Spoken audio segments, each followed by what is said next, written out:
죽음을 달라. 누가 한 말인지 아세요? 시민권 시험에 나오는 문제입니다. 모두들 잘 아시겠지만 패트릭 헨리라는 사람이 한 말입니다. 억압적인 영국의 식민제도 아래 살던 미국인들을 일깨워서 독립전쟁의 도화선이 되었던 말입니다. 이 연설이 있은 다음에 미국은 실제로 독립을 했고, 자유가 아니면 죽음을 달라 하는 이 패트릭 헨리의 이 말은 미국이라는 나라의 건국의 기초가 되었습니다. 그래서 미국의 헌법은 모든 인간의 자유를 보장해 주는 것을 원칙으로 하고 있는 것입니다. 미국의 헌법은 이 사람이 자유를 보장받느냐 못하느냐 하는 것에 기초하여서 모든 법이 결정되게 되는 것입니다. 그래서 그런지 사람들은 누구나 자신의 자유가 침해받는 것을 좋아하지 않습니다. 사람들은 모두 자신이 원하는 것을 하고 소유를 누리며 자유롭게 살기를 원하고, 자유를 마음껏 누리는 삶이 되는 것이 잘 사는 것이라 그렇게 생각을 합니다. 그래서 자신의 자유를 사람들은 지키고자 노력하는 것입니다. 그러나 우리가 분명히 알아야 할 것은 세상이 말하는 자유와 성경이 말하는 자유는 분명 다르다 하는 것입니다. 세상이 말하는 자유는 개인의 권리를 찾는 것입니다. 자신이 원하는 대로 권리를 주장하며 누리며 사는 것을 말하는 것입니다. 그러나 성경이 말하는 자유는 마음대로 하는 자유가 아니라 죄에서부터의 자유를 의미하는 것입니다. 내 마음대로 행하는 그러한 자유가 아니라 죄의 구속에서부터 자유함을 얻는 것을 의미하는 것입니다. 그런데 사람들은 이 세상의 자유와 성경의 자유를 혼동합니다. 세상이 말하는 자유와 성경이 말하는 자유가 같은 것이라고 그렇게 생각하는 것입니다. 그래서 일례로 동성애를 옹호하는 사람들이 내세우는 것이 자유와 권리입니다. 사람들은 누구든지 원하는 사람을 사랑할 수 있는 자유가 있고 그 권리가 반드시 지켜져야 한다 하는 논리입니다. 하나님은 사랑의 하나님이시기 때문에, 그리고 우리에게 자유를 주시는 분이시기 때문에 그 인간의 자유, 누구든지 사랑할 수 있는 그 자유를 지켜주신다 하는 것이 그들의 주장입니다. 그러나 말씀드린 대로 성경은 결코 우리의 마음대로 원하는 것은 무엇이든지 할 수 있는 자유를 말씀하시지 않습니다. 예수 그리스도로 말미암아 우리가 얻게 된 자유는 죄에서부터의 자유라 했습니다. 우리의 죄를 용서받아 하나님의 그 진노의 심판에서 자유함을 얻은 것이고, 더 이상 죄의 종노릇하지 않을 수 있는 그러한 자유를 말하는 것입니다. 그래서 동성애를 할 수 있는 자유를 허락하신 것이 아니라 동성애와 같은 그 죄에서 벗어날 수 있는 자유를 우리에게 허락해 주신 것입니다. 기독교인들은 결코 세상이 말하는 자유를 위해 사는 사람들이 아닙니다. 자신의 권리를 주장하고 자신의 자유를 누리며 사는 것이 잘 사는 것도 결코 아니며, 이것이 하나님께서 우리에게 주신 복도 결코 아니라 하는 것입니다. 오히려 성경은 우리 믿는 자들에게 세상에서의 권리를 기꺼이 포기하고 서로에게 종이 되어줄 것을 말씀하고 있습니다. 갈라디아서 5장 13절에 보시면, 형제들아 너희가 자유를 위하여 부르심을 입었으나 그러나 그 자유로 육체의 기회를 삼지 말고 오직 사랑으로 서로 종노릇하라 말씀하십니다. 베드로전서 2장 16절에도 너희는 자유가 있으나 그 자유로 악을 가리는 데 쓰지 말고 오직 하나님의 종과 같이 하라 그렇게 말씀하셨습니다. 그리고 지난주에 살펴본 고린도전서 8장 9절에도 너희 자유함이 약한 자들에게 거치는 것이 되지 않도록 조심하라 이렇게 우리에게 말씀하시는 것을 보게 됩니다. 성경은 결코 우리에게 우리의 마음대로 하는 자유를 말씀하지 않는다 하는 것을 여러분 기억하시기를 바랍니다. 그래서 내 맘이야, 내가 내 뜻대로 하는데 당신이 무슨 상관이야, 이런 말들은 결코 성숙한 신앙인으로서 할 말이 아니라 하는 것입니다. 내 돈 벌어서 내가 쓰는데, 내 마음이지, 내 뜻대로 하는데, 그런 말들은 결코 우리가 해야 할 말들이 아니라는 것입니다. 자유하지만 그럼에도 권리를 포기하고 자유로이 상대방의 종이 되어주는 것, 이것이 성숙한 그리스도인으로서의 모습이라 하는 것을 여러분 기억하셔서 서로 섬겨주는 하일랜드 교회가 되기를 주님의 이름으로 축원합니다. 오늘 본문의 말씀은 지난주에 우리가 생각했던 우상의 재물을 먹는 문제의 연속입니다. 이 우상의 재물을 먹는 문제에 대해서는 10장까지 이것이 계속해서 이어지게 됩니다. 고린도 교회 성도들 중에 우상의 재물을 먹는 것이 문제될 것이 없다 그렇게 생각했던 사람들은 우상이란 실제로 존재하는 것이 아니요 그래서 우상의 재물을 먹는 것도 죄가 되지 않는다 하고 그렇게 믿었습니다. 그래서 우상의 재물을 먹는 것이 개인의 자유다, 이건 내 자유다 그렇게 생각했던 것입니다.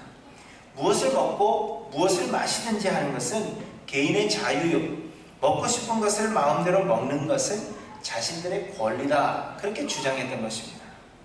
그래서 그들의 자유와 그 권리 때문에 먹는 것을 포기할 수 없었다 하는 것입니다. 그런데 바울 사도는 자신이 사도로서 가지는 모든 권리를 기꺼이 포기하였다 하는 것을 말씀하시면서 성도라면 역시 자신의 그 권리를 포기할 줄 알아야 한다 그렇게 말씀하시는 것이 오늘 본문의 내용입니다. 고린도 교회는 바울을 비방하는 사람들이 있었는데 이 사람들은 첫째로 바울의 사도성에 대해서 바울은 사도가 아니다 그렇게 주장했을 뿐만 아니라 두 번째로는 바울이 교회로부터 받는 재정적 지원에 대해서 못마땅하게 생각했습니다. 바울이 모든 것을 자비량으로 했다, 바울의 선교는 자비량 선교였다 이렇게 생각하시는 분들이 많이 있는데 여러분 결코 그렇지 않습니다. 바울처럼 한 군데 있었던 것이 아니라 여러 지역을 돌아다니면서 사역을 한 사람이 자비량으로 사역을 할 수 있는 것은 아닙니다. 이것은 불가능한 그러한 일입니다. 바울은 성도들의 헌금으로 선교하며 성도들의 헌금으로 생활을 했습니다. 그런데 그것을 문제 삼은 사람들이 있었다 하는 것입니다. 그래서 바울은 빌립보서에 보시면 빌립보 교회에 편지하여 성도들의 그 헌금에 대해서 감사의 마음을 표하면서 이렇게 이야기합니다. 내가 궁핍함으로 말하는 것이 아니니라 어떠한 형편에든지 나는 자족하기를 배웠노라 이런 것을 먼저 밝혀두고 있는 것입니다. 빌립보 교회 성도들이 바울에게 헌금하여서 그것에 대해서 내가 감사하다 이야기하면서도 그것에 대해서 문제 삼고 있는 사람들이 있기 때문에 내가 궁핍함으로 너에게 이건 말하는 것 아니다. 내가 무엇이 필요해서 말하는 것이 아니다. 나는 자족할 줄 아는 능력을 배운 사람이다. 그렇게 먼저 밝혀두고 있는 것입니다. 곧 돈을 위해서 이런 일을 하는 것이 아니라 그렇게 말씀하고 있는 것입니다. 바울은 또 말하기를 자신은 분명 하나님께서 세우신 사도요 고린도 교회 성도들의 그 변화된 삶이 바울이 사도라 하는 것을 증명해 주는 것이라 그렇게 오늘 본문에 말씀하고 있습니다. 그리고는 사도로서 먹고 마실 권리도 있고 일한 것에 대하여 합당한 보수를 받을 권리가 분명히 있다 그렇게 말씀하고 있는 것입니다. 여러 지역을 돌아다니며 말씀을 전하는 그러한 사도로서 말씀을 전한 뒤에 그래서 사람들의 삶을 변화시킨 뒤에 성도들이 주는 재정적인 그러한 지원을 받을 만한 그러한 권리가 바울에게는 있다 그렇게 분명하게 밝히고 있는 것입니다. 4절부터 14절까지가 이 사도로서의 그 권리가 무엇인가 우리가 오늘 읽진 않았는데 여러분 집에 가서 꼭 읽어보시기 바랍니다. 4절부터 14절까지는 바울이 사도로서 받을 수 있는 그 권리가 무엇인가 하는 것을 분명하게 말씀해 주고 있습니다. 그럼에도 불구하고 바울은 사도로서의 그 모든 권리를 기꺼이 포기했다 오늘 본문에 그렇게 말씀하고 있는 것입니다. 바울은 사도로서 성도들에게서 사역에 대한 대가를 받을 수 있었음에도 불구하고 그것을 문제 삼는 사람들로 인하여 그 권리를 기꺼이 포기했다 하는 것입니다. 그래서 바울은 고린도에 1년 6개월을 머무르는 동안에 장막을 만드는 같은 업종에 종사하던 브리스길라와 아굴라 부부와 함께 장막 만드는 일을 도와야 했던 것입니다. 사람들은 그가 장막 만드는 일을 여기서 했다는 것을 통해서 자비량 선교라 그렇게 이야기하지만 사실은 고린도 교회에 그것을 문제 삼고 있는 사람들이 있었기 때문에 어쩔 수 없이 그 권리를 포기하고 장막 만드는 일에 1년 6개월 동안 함께 종사했던 것입니다. 이렇게 자신의 사도로서의 권리를 모두 포기한 바울이 우상의 재물을 먹는 것이 자신들의 자유요 권리라 그렇게 고집하고 있는 사람들에게 그 권리를 포기할 것을 말씀하시는 것이 바로 오늘 본문의 내용이라 하는 것입니다. 여러분, 우리는 자유하지만 다른 사람을 위해 기꺼이 권리들을 포기할 줄 아는 것이 성숙한 그리스도인들의 모습이며 하나님께서 그것을 기뻐하시는 일이라 하는 것을 분명히 우리에게 말씀하고 있는 것입니다. 여러분, 이 사실을 기억하셔서 우리의 권리가 무엇이든지 또 우리의 자유가 무엇이든지 그것을 내세우시기보다 포기할 줄 아시는 저와 여러분들이 되시기를 바랍니다. 싫으시죠?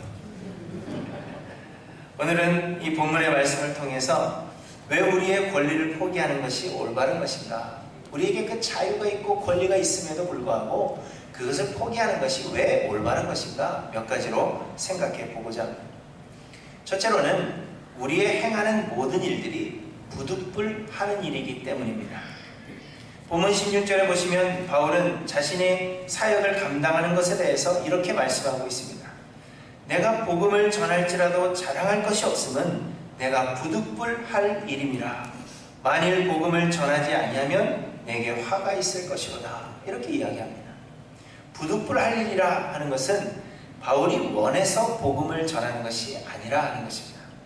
바울이 내가 복음을 전해야 되겠다, 자신의 생각과 의지로 자의적으로 복음을 전하는 것이 아니라 하는 것입니다. 하나님께서 바울에게 복음을 전하지 않고는 백일 수 없도록, 복음을 전해야 하도록 그렇게 만드셔서 본인이 어쩔 수 없이 복음을 전하는 것이라 그렇게 이야기하는 것입니다. 자신의 의지로 복음을 전하는 것이 아니라 하나님께서 온전히 도구로 바울을 사용하시는 것이기 때문에, 그래서 바울은 자랑할 것이 전혀 없다 그렇게 이야기하고 있는 것입니다. 뿐만 아니라 상을 바랄 수도 없을 뿐더러 받을 만한 상도 없다 그렇게 이야기하고 있습니다. 17절에 내가 자의로 이것을 행하면 상을 얻으려니와 내가 자의로 아니한다 할지라도 나는 사명을 받았노라 이렇게 말씀하십니다. 자의로 한 것이 아니기 때문에 하나님께서 모든 것을 예비하시고 하나님께서 바울을 불러 온전히 도구로만 사용하시는 것이기 때문에 그는 상을 바랄 수도 없을 뿐더러 또 그렇기 때문에 행한 일에 대해서 자신의 권리를 주장할 수 없다 그렇게 이야기하고 있는 것입니다. 바울은 예수님 믿는 자들을 잡아 가두기 위해 다메섹으로 가는 길목에서 하나님의 거부할 수 없는 강권적인 은혜로 예수를 만났습니다. 바울이 생각하고 말씀을 읽고 생각해보니까 이해가 되어서 예수님을 믿어야 되겠다 하는 것이 아니라 예수 믿는 자들을 잡아서 감옥에 가두기 위해서 가는 그 도중에 예수님께서 만나주셨고 어쩔 수 없이 예수님을 믿을 수밖에 없었다 하는 것입니다. 하나님이 비춰주신 강한 불빛으로 인해서 눈이 멀었기 때문에 다른 사람의 도움을 받고 인도하는 대로 따라가지 않을 수가 없었고 하나님이 인도하시는 대로 따라가지 않을 수 없었다 하는 것입니다. 하나님은 이렇게 우리가 거부할 수 없는 강권적인 역사로 우리의 삶 가운데 역사하시는 하나님이십니다.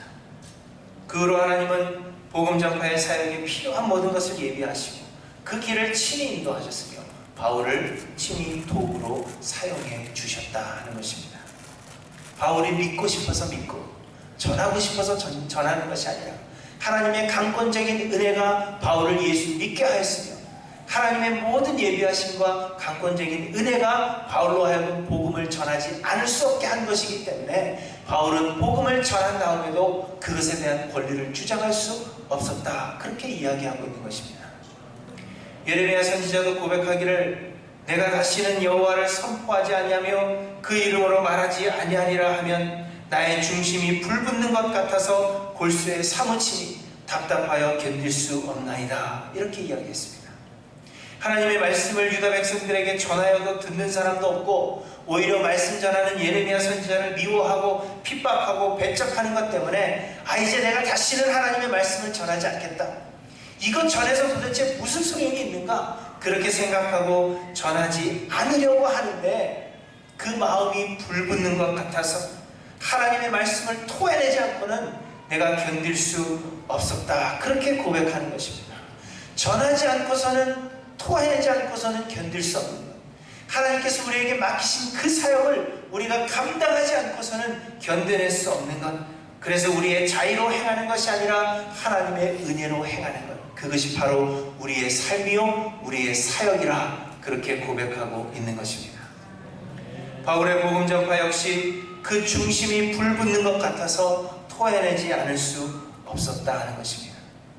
그렇기 때문에 바울의 개인의 의지와 바울의 개인의 능력으로 복음을 전한 것이라면 행한 일에 대한 권리를 주장할 수 있었겠지만, 하나님이 그의 마음에 복음 전파에 열정을 주시고 입술에 말을 주시며 모든 길을 인도하시고 모든 것을 예비하신 것이기 때문에 자신이 한 일에 대하여 그 어떤 권리도 주장할 수 없다 하는 것이 바울의 논리인 것입니다. 여러분, 마찬가지로 우리의 행하는 모든 일들이 우리의 의지로 우리가 원해서 하는 일인 것 같아도 실상은 하나님께서 스스로 행하시며 우리를 도구로 사용해 주시는 것입니다. 또한 현재의 삶의 모든 것들이 하나님께서 우리에게 주신 선물입니다. 사실 우리가 살아있는 것 자체가 하나님의 은혜입니다. 우리는 이미 죄로 말미암아 죽었던 자들이요 아무런 소망이 없던 자들입니다. 그러나 하나님께서 먼저 우리를 찾아와 주셨고 우리를 대신하여 십자가에 달려 죽으심으로 우리의 죄를 사해 주셨으며, 그리고 성령을 보내주셔서 그 성령으로 말미암아 우리 안에 역사하심으로 우리의 삶을 인도해 나가시는 것입니다. 그렇기 때문에 우리의 살아있는 것 자체가 하나님의 은혜입니다. 우리는 더 이상 바랄 것도 없고 소망할 것도 없는 그러한 자들이라 하는 것입니다. 그런데 마치 우리가 가진 것들이 우리가 노력해서 얻은 것이라고 생각하고 우리가 행하는 일들이 우리가 원해서 하는 일이라 그렇게 생각한다면 그것이 곧 교만이요 하나님 앞에 죄를 범하는 것입니다. 우리가 행한 일들에 대하여 어떤 보상을 바라며 우리의 권리를 주장한다면 모든 것이 하나님의 은혜라 하는 사실을 믿지 못하는 것과 같은 것입니다. 여러분들이 오늘 결정하고 박 목사에게 사례를 주지 않겠다 결정하셔도 저는 여러분에게 주셔야 합니다 이야기할 권리가 없다는 겁니다. 제가 굽기를 원하시면 그렇게 하십니다. 사랑하는 성도 여러분, 우리의 모든 것은 하나님의 은혜이며 우리 행하는 모든 일들이 하나님께서 모든 것을 조성하셔서 부득불 행하는 것입니다. 제가 능력이 있어서 말씀을 전하는 것이 아니라 하나님께서 제 입에 하나님의 말씀을 주셨고 모든 것을 주장하시며 전하라 하시기 때문에 제가 복음을 전하는 것입니다. 그렇기 때문에 우리의 권리를 주장하는 것이 옳지 못하며 우리의 권리를 기꺼이 포기하는 것이 하나님 앞에 마땅한 것이라 하는 것입니다. 우리의 모든 것을 주장하시고 섭리하신 하나님께서 주를 위해 권리를 포기하는 자들을 기억하시고 은혜에 은혜를 더하실 것을 저는 확신합니다. 주를 위해 권리를 주장하기보다 우리의 가진 것을 포기할 줄 아시는 저 여러분들이 되시기를 바랍니다. 둘째로 권리를 포기하는 것이 옳은 이유는 우리는 더 많은 사람 얻는 것을 목적으로 살아야 하기 때문입니다. 19절에 바울은 사도로서의 권리를 포기한 이유에 대해서 말씀하십니다. 내가 모든 사람에게서 자유로우나 스스로 모든 사람에게 종이 된 것은 더 많은 사람을 얻고자 함이라. 유대인들에게 내가 유대인과 같이 된 것은 유대인들을 얻고자 하며 율법 아래에 있는 자들에게는 내가 율법 아래에 있지 아니하나 율법 아래에 있는 자 같이 된 것은 율법 아래에 있는 자들을 얻고자 하며 율법 없는 자들에게는 내가 하나님께는 율법 없는 자가 아니요 도리어 그리스도의 율법 아래에 있는 자이나 율법 없는 자와 같이 된 것은 율법 없는 자들을 얻고자 함이라. 약한 자들에게 내가 약한 자와 같이 된 것은 약한 자들을 얻고자 하며 내가 여러 사람에게 여러 모습이 된 것은 아무쪼록 몇 사람이라도 구원하고자 함이라 말씀하십니다. 바울은 무려 6번이나 사람을 얻고자 한다 하는 그런 표현을 쓰고 있습니다. 마지막에 구원하고자 한다 하는 이 말은 얻고자 한다 하는 그 말과 동일한 의미로 사용되어진 것입니다. 곧 바울은 더 많은 사람을 구원하고 더 많은 사람을 예수 믿는 사람으로 얻고자 하여서 자신의 사도로서의 권리를 기꺼이 포기했다 그렇게 이야기하고 있는 것입니다. 유대인들에게는 유대인같이 되고 이방인들에게는 이방인같이 되었다 하는 것은 그들과 같이 죄를 지었다 말하는 것이 아니라 그들을 위해서 자신의 권리를 기꺼이 포기하고 양보해 주었다 하는 것을 말하는 것입니다. 유대인들은 바울이 모세의 율법을 업신여긴다 비난했습니다. 그래서 바울은 그의 사랑하는 영적인 아들 디모데를 선교 여행에 동행케 하면서 할례를 행하도록 하였고, 또 유대인의 율례를 따라 서원한 사람들과 함께 결례를 행하면서 그들의 비용을 대신 지불해 주기도 하였습니다. 또한 바울은 유대인들이 이방인들과 같이 식사하지 않는 그러한 전통이 있음에도 불구하고 자신을 이방인의 사도로 자처하여 이방인들에게 친밀하게 복음을 전했던 것을 우리는 압니다. 바울이 이렇게 행한 것은 더 많은 사람을 얻고 더 많은 사람을 구원하기 위함이었다 말하고 있는 것입니다. 바울은 예수 그리스도를 위하여 더 많은 사람 얻는 것을 그의 삶의 목적으로 삼았던 사람입니다. 하나님은 모든 나라, 모든 민족, 모든 사람에게서 영광 받으시기에 합당하신 분이시기 때문에 하나님의 그 영광을 위하여 우리는 더 많은 사람에게 복음을 전해야 하는 것이 마땅한 것입니다. 우리는 하나님의 놀라운 은혜를 받은 사람들이요, 그렇기 때문에 하나님의 그 은혜를 자랑하고 싶어하는 것이 은혜 받은 자들에게는 마땅한 반응이라 하는 것입니다. 그러므로 우리도 바울 사도와 같이 더 많은 사람에게 하나님의 은혜를 전하고 더 많은 사람을 얻고자 힘쓰는 것이 우리의 삶의 목적이 되어야 하는 것입니다. 하나님은 더 많은 사람에게 영광 받으시기에 합당한 분이시고 하나님의 은혜는 자랑하지 않고는 배길 수 없는 그러한 놀라운 은혜이기 때문에 우리도 더 많은 사람을 얻고자 힘쓰는 것, 그것이 우리의 삶의 목적이 되어야 합니다. 그리고 더 많은 사람을 얻기 위해서 자신의 권리를 포기하는 것이 또한 마땅한 것이라 말씀하시는 것입니다. 자신의 권리를 주장하고 조금 더 손해보기를 원하지 않는 사람은 결코 다른 사람을 얻을 수 없는 것은 너무나도 당연한 이치입니다. 사람을 얻고자 한다면 다른 사람을 이해하며 포용할 줄 알아야 하고 이를 위해서 자신의 손해도 기꺼이 감당할 줄 알아야 하는 것입니다. 그래서 바울은 더 많은 사람을 얻기 위하여 사도로서의 권리를 모두 포기했다, 그렇게 말씀하고 있는 것입니다. 사랑하는 성도 여러분, 우리가 먼저 생각해 보아야 할 것은 우리는 무엇을 목적으로 하여 살며 무엇을 목적으로 신앙생활을 하고 있는가 하는 것입니다. 그저 세상 사람들이 말하는 자유가 우리에게 복인 것처럼 그렇게 생각하여서 내 한 몸 편한 것을 위해서 우리는 살아가며 내 한 몸 편한 것을 위해서 신앙생활을 하는 것은 아닌가 우리는 돌아봐야 합니다. 하나님의 그 영광을 향한 열정, 모든 인류로부터 영광 받으시기에 합당하시다는 하나님의 그 영광을 향한 열정, 그리고 우리에게 베푸신 그 은혜에 대한 감사가 우리에게 넘쳐서 더 많은 사람을 얻고 그래서 더 많은 사람에게서 하나님이 영광 받으시는 것을 목적으로 신앙생활을 하고 있는가 하는 것을 우리는 돌아봐야 한다 하는 것입니다.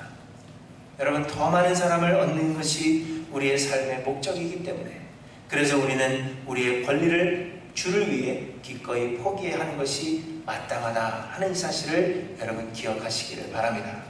더 많은 사람 얻기 위해서 유대인에게는 유대인같이 되고 이방인들에게는 이방인같이 되고 모든 사람에게 모든 모양으로 될 수 있었던 그 바울을 여러분 본받으셔서 우리도 더 많은 사람 얻기 위해 우리의 것을 포기할 줄 아는 저와 여러분들이 되시기를 바랍니다.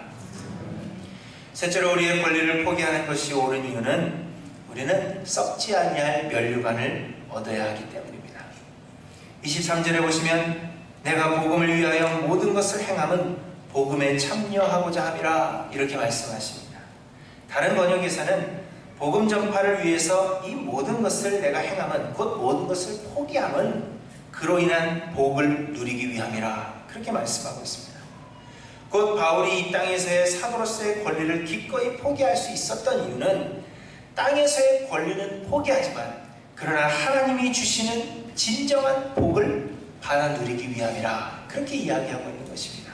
세상의 권리를 포기하고 하나님이 주시는 참 복을 누리기 위해서 세상의 것을 기꺼이 포기할 수 있었다 하는 것입니다. 그런데 25절에는 이기기를 다투는 자마다 모든 일에 절제하나니 그들은 썩을 승리자의 관을 얻고자 하되 우리는 썩지 아니할 것을 얻고자 하노라 이렇게 말씀하십니다.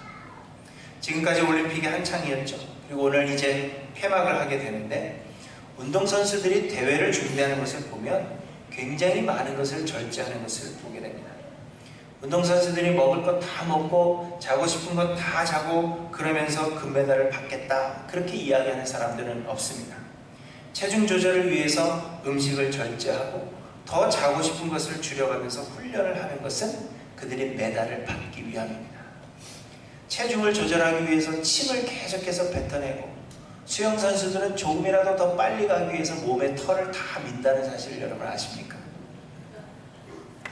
그 정도로 자신의 것을 절제하지 않으면 자신이 원하는 더 좋은 것을 받을 수 없다는 것입니다. 그들에게도 맛있는 음식을 먹을 수 있는 자유와 마음껏 잠을 잘 수 있는 권리가 있음에도 불구하고 그들이 절제하고 그 권리를 쓰지 않는 것은 그들이 바라보고 있는 더 좋은 것이 있기 때문입니다. 그것과 마찬가지로 바울사도 역시 하늘나라에 썩지 아니할 면류관을 얻기 위해서 세상에 썩어가는 그러한 면류관이 아니라 하늘나라에 썩지 아니할 면류관을 얻기 위해서 자신의 권리를 포기하고 절제하며 목표를 바르게 세우고 달려가고 있다, 그렇게 고백하고 있는 것입니다. 복음서에서 예수님은 자신을 의롭게 보이기 위해서, 사람들에게 칭찬받기 위해서 기도하고 금식하고 구제하는 자들을 향해서 저들은 이미 자기 상을 받았다 말씀하십니다. 세상의 것을 얻고자 하는 자는 이미 이 땅에서 자기의 상을 다 받은 것이라 하는 것입니다. 곧 하늘나라에서 받을 상이 없다 하는 것입니다. 그러나 하늘나라에서 받을 썩지 아니할 영원한 면류관을 위해서 세상에서의 권리를 포기하고 절제하며 만물의 찌꺼기같이 사는 자들은 쉬이 없어질 세상의 것을 누리지 못한다 하더라도, 세상의 권리를 누리지 못한다 하더라도 하늘나라의 영원한 면류관을 결코 잃지 않을 것이라 우리에게 말씀해 주시는 것입니다. 여러분, 원숭이 잡는 법을 아십니까? 저희는 원숭이를 먹지 않지만 어느 지역의 원주민들은 원숭이를 먹기 위해서 원숭이 잡는 법을 소개했습니다. 단단한 열대과일, 코코넛같이 쉽게 깨지지 않는 열대과일에 조그마한 구멍을 만들고 거기에 쌀을 집어넣는다고 합니다. 그러면 이 원숭이들이 그 쌀을 먹기 위해서 구멍에 손을 넣고 그리고 쌀을 움켜줍니다. 그런데 한 번 움켜진 것은 절대로 원숭이들은 놓지 않는다고 합니다. 좋은 것이기 때문에, 자기 생각이 이걸 꼭 먹어야겠다 생각하기 때문에 그것을 놓지 않는다고 합니다. 그래서 원주민들이 이제 자신을 잡으려고 다가옴에도 불구하고 도망하지 못하고 그걸 붙잡고 그 자리에 서 있는 거예요. 그래서 원숭이를 잡는다고 합니다. 여러분, 손에 있는 것을 우리가 놓지 않으면 우리는 결코 더 좋은 것을 얻을 수가 없다는 것입니다. 28세 나이에 에콰도르의 한 부족의 선교하러 갔다가 죽임을 당한 짐 엘리엇이라는 선교사님, 그 이야기를 여러분 한번 다 들어보셨을 것입니다. 그는 영원한 것을 위해서 영원하지 않은 것을 포기하는 것은 결코 어리석은 것이 아니다, 그렇게 이야기를 한 사람입니다. 그는 인디언 부족에 복음을 전하러 가서 단 한마디도 해보지 못하고 인디안의 그 창에 맞아서 죽임을 당했습니다. 그런데 그가 죽임을 당할 때 그 허리에는 총알이 장전된 그러한 권총이 있었다 하는 것이 유명한 일화로 전해져 내려오고 있습니다. 자신의 목숨을 지키기 위해서 그 권총을 들어 쏠 수 있는 그러한 권리가 있었고, 그렇게 한다고 해서 아무도 그를 잘못했다 욕할 사람은 없었지만, 그러나 그는 기꺼이 그 권리를 포기하고 죽임을 당했습니다. 짐 엘리엇이 죽고 난 뒤 2년 뒤에 그의 아내 엘리자베스가 어린 딸과 함께 그곳을 다시 찾아가서 그 부족에게 복음을 전하였고, 그래서 그 부족은 모두가 예수님을 믿게 되었다 하는 그러한 유명한 일화가 전해져 내려오고 있습니다. 짐 엘리엇의 죽음은 우리가 보기에 허무한 것 같지만 그의 죽음이 씨앗이 되어서 더 많은 사람을 그리스도께로 인도할 수 있었던 것입니다. 그리고 그는 세상에서의 권리를 다 포기했지만, 그러나 지금은 하늘나라에서 썩지 아니할 영원한 면류관을 쓰고 하늘의 별과 같이 빛나고 있을 것이 분명합니다. 사랑하는 성도 여러분, 여러분 무엇을 얻고자 하십니까? 썩어 없어질 세상 것을 위해서 여러분의 자유와 세상에서의 그 권리를 여러분 지켜내며 사시겠습니까? 아니면 영원히 썩지 아니할 생명의 면류관을 얻기 위해서 우리의 세상에서의 권리를 기꺼이 포기하고 자기 몸을 쳐서 복종하게 하며 절제하는 그러한 삶을 살아가시겠습니까? 썩지 않을 것을 얻고자 한다면 우리가 붙잡고 있는 이 세상에서의 권리를 기꺼이 포기해야 한다 하는 것을 여러분 기억하시기를 바랍니다. 세상은 우리에게 권리를 주장하고 자유를 누리라 그렇게 유혹합니다. 권리를 찾고 자유를 마음껏 누리는 것이 하나님의 복이요 그것이 잘 사는 것이라 그렇게 세상은 이야기합니다. 그러나 성경은 우리의 권리를 포기하는 것이 성숙한 신앙인의 삶이라 그렇게 말씀하고 있습니다. 우상의 재물을 먹는 자유를 수호하기 위해서 고린도 교회의 성도들 중에는 믿음이 약한 자들에게 거치는 돌이 되며 그래서 하늘나라의 영원한 면류관을 놓칠 그런 위기에 빠져있는 사람들이 있었습니다.